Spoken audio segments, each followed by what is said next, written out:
here with Mike Holland today to talk about the Church Under the Bridge ministry that we have here at St. Matthew's. Mike, welcome. Thank you, David. Would you tell us first of all a little bit about what's your position? What do you do for this ministry? Well, I guess I'm in charge of the ministry, I suppose, but we have a wonderful team of people that have been working on this ministry for many, many, many years.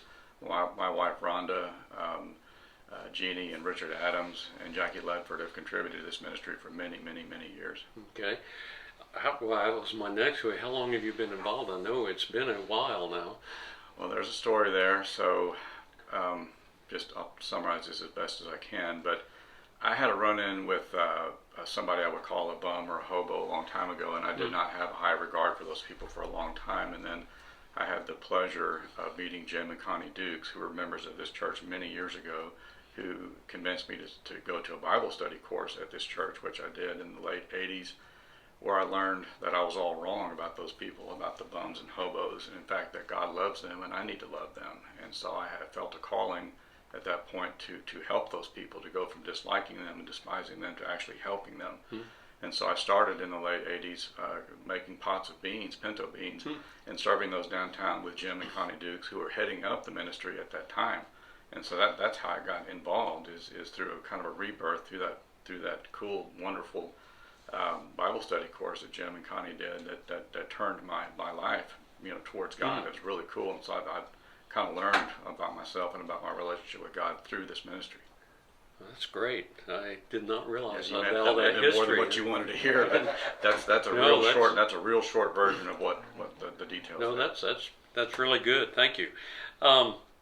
Tell us something about. Give us some more of the details of the ministry. What is it that you actually do? Do you actually go under a bridge? Well, yes, sir, we do. What we do is we formulate procedurally. We formulate a menu, and then we put that menu out on the internet. People sign up to bring in food. We then prepare the food in our kitchen here on the morning of the serving, and then we'll have a group of volunteers that take that food, physically drive it down to generally around 9th and Austin, which is north of downtown, underneath the I-37 bridge, around Austin Street or 9th Street, right in that area.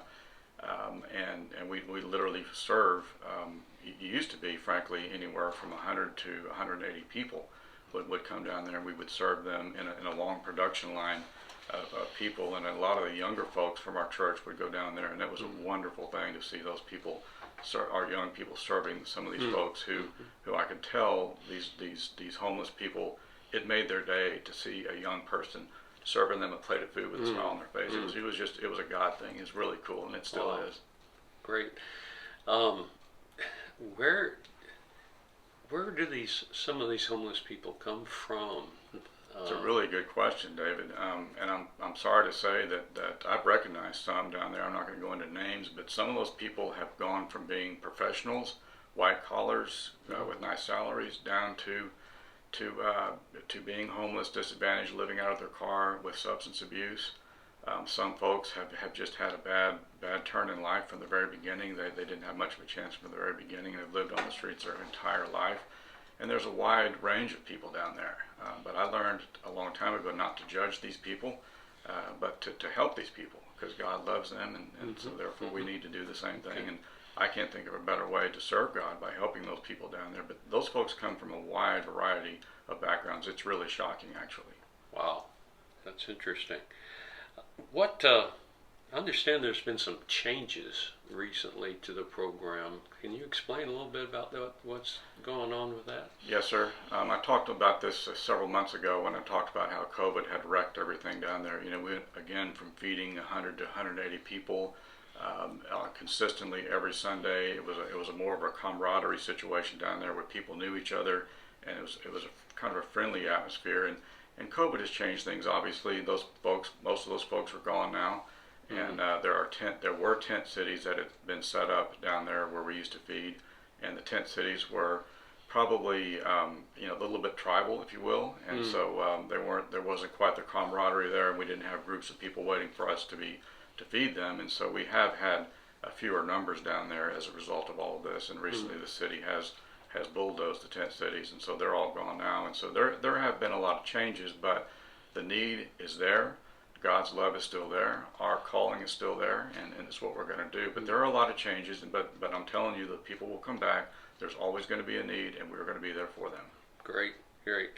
Now, we're not the only church that's involved with this, are we? There are other churches involved? Yes, there sir. an overlooking organization that coordinates all this? There is. There's a very loose organization headed up by a guy named Bill Holler, a sweet, wonderful guy. There's probably maybe 5 or 6 organizations, most of which are churches, but there's some people, individuals that feed as part of this group. And a quick story, we used to have a lot of churches down there many years ago. In fact, so many churches, so many people down there that we could only get the 4th Sunday to feed of any month where there was 5 Sundays. So we were only feeding about 3 or 4 times a year for many years because there were so many people down there feeding.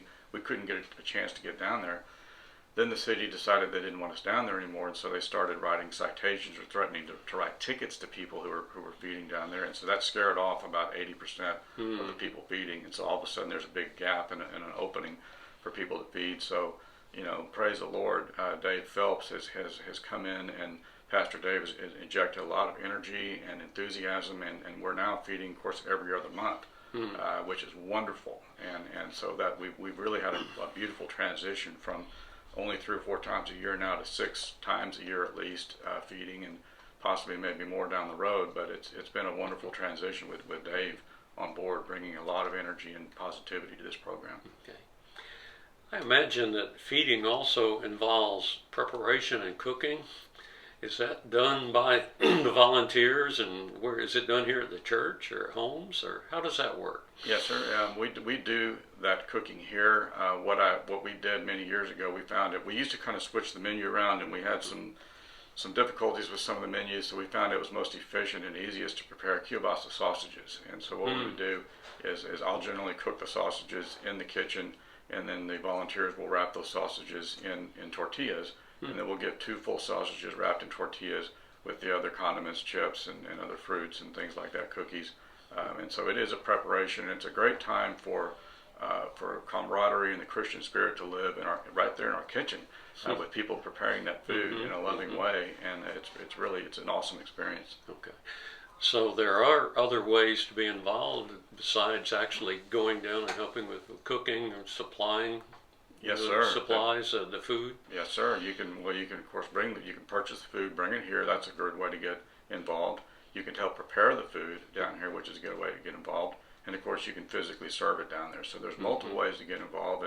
And some folks, would prefer just to give money, which, and I shouldn't say just, that's fine. Giving money is fine, because I personally promise that the money that you give will go towards this ministry. And we do have an account at this church, and so I'm not necessarily looking for money. I would prefer people to be here to experience the Christian feeling that you get here, and God's love is incredible through this ministry. But if you want to donate money, we'll always take it. I imagine sounds like a true lawyer. Is there anything else to the program besides food? Any personal supplies, things these people may need? Yes. In the past, we have given out different items. Probably the most popular item would be socks. And because socks can be obviously worn on the feet, but it can also be worn on your hands. When it gets cold, people will wear socks, especially tube socks, on their hands, so that works very, very well. We've given out other items. We have given out, warm-ups, T-shirts, even underwear, feminine products. There's a wide variety of things that we have given out over in the past, and so we are continuing. We plan to continue to do that. We're primarily focusing mainly on socks, which is what we're going to be looking for, probably a donation coming up. You mentioned the Christian camaraderie in the kitchen and preparing. What kind of impact have you seen other than that, say, on some of the volunteers? Not looking for specific people, but just kind of in general.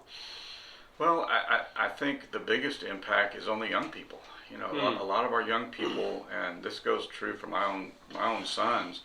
We don't realize the breadth and scope of homelessness and disadvantaged people in this community. We just don't see that, especially those of us that live in our own little worlds and have our own little processes that we go through in the way we live every day. You don't ever see this. And so for young people and I'm talking some really young people, up to high school age people, that go down there, it really opens their eyes. But they also have, these young people have a way, sort of a positive vibe that they seem to give to these homeless and disadvantaged people that really helps those people, the homeless people, feel better. And it's an enlightening thing. And I think it goes both ways. I think the young people really learn, and it's a great experience for them. And we see a lot of repeat customers from the young people wanting to come back again and again and again and do this. And they're really, I think they really are interested. It's not often the case with teenagers, but this particular group seems to be very interested in it, because we're getting a lot of repeat kids who want to be here to prepare and serve, and that's awesome. That's great.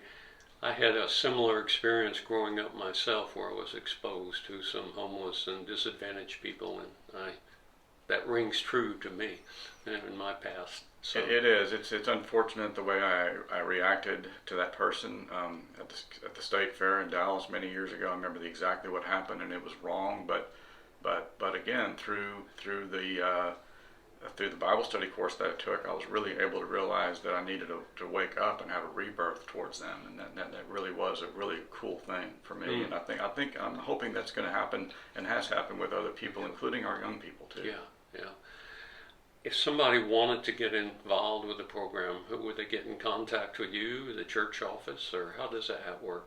I think they can get in contact with me, certainly, or Pastor Dave. I don't know if I want to volunteer Pastor Dave at this point, but the best way to reach me is through my email at mholland@hollandfirm.com. That's the best way, or Pastor Dave, or even, I guess, Diana at the church, and just leave a message. But we would like, please don't hesitate to ask questions, to call, to get involved. We're looking for anybody and everybody. This is a fun ministry that's open to everybody, and it is a really cool thing, and I think you'll really enjoy it if you come. Yeah.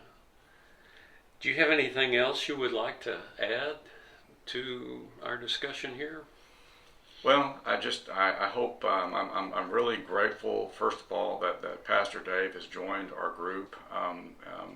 To be blunt, he's probably the first pastor that's gotten involved like this, and I think it's, for me and our group, it's a game changer that we can maybe move this ministry from simply handing out food to actually talking about God, and maybe doing some preaching, and maybe even doing some communion service down there, which we did before, which was neat.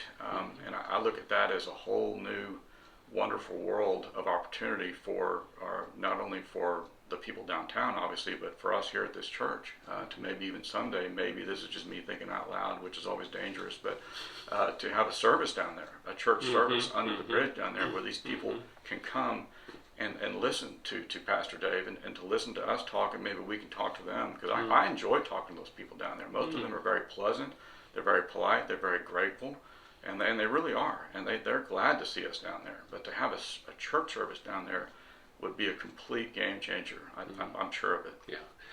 Well, I've heard it called Church Under the Bridge at times, and I think what you're doing, just feeding and interacting, is a form of church, and that's exactly right. Worship. But I see what you're saying about the having an actual service, so to speak. It would be awesome. Yeah. It's indescribable, really. What you said about these people being polite and interested and all makes me think sometimes we have the stereotype that they're angry, they have mental problems, they're not the kind of people we want to be around. But you're saying that's not the fact. David, let me clarify that. I mean, obviously there's going to be mental issues almost anywhere you go nowadays, unfortunately, as well as substance abuse. In my opinion, we've had a resurgence of marijuana in particular in our community, but so there's always going to be issues wherever you go. But there is a sad assumption and almost a prejudice, and I'm the first one guilty there, that these people are bums or hobos, they're no good. They're get away, and that's exactly how it was until I had a calling from God. And so, no, these people, in my opinion, are for the most part, the homeless folks are very polite. They're very gracious. They want to talk, to interact. They love seeing the young people. I enjoy talking to them. They'll talk to me, and it's really a fun, neat deal. And they're good people. They really are. And sometimes just handing somebody a plate of food and talking to them could really help them. I know this sounds dramatic, but it could really help them, and it could really give them just a nudge in the right direction, and sometimes I don't see them again, and that's a good thing because I'm hoping they're working and getting back involved in life, and I think to a certain extent that may very well be happening down there. Yeah. Oh, that's great. So it's not necessarily a dangerous or scary activity if that bothers somebody that might be watching. No, sir. If it was dangerous or scary, I wouldn't be allowing, or I wouldn't recommend our church members, including young people, to go down there. It is not dangerous. It's not scary. It's fun. It's enlightening. It's a wonderful experience that frankly can change your life. I think that's probably a wonderful way to end it, unless you have something else you would like to add about the program. No, just come join us. Come join us. It's a lot of fun. It's enjoyable. It's a great way to honor God and to do Jesus' wish to help people who are less fortunate. Thank you for that, Mike. Yes, sir. We appreciate the insight and your leadership and dedication to the program. That's really been awesome. Thank you.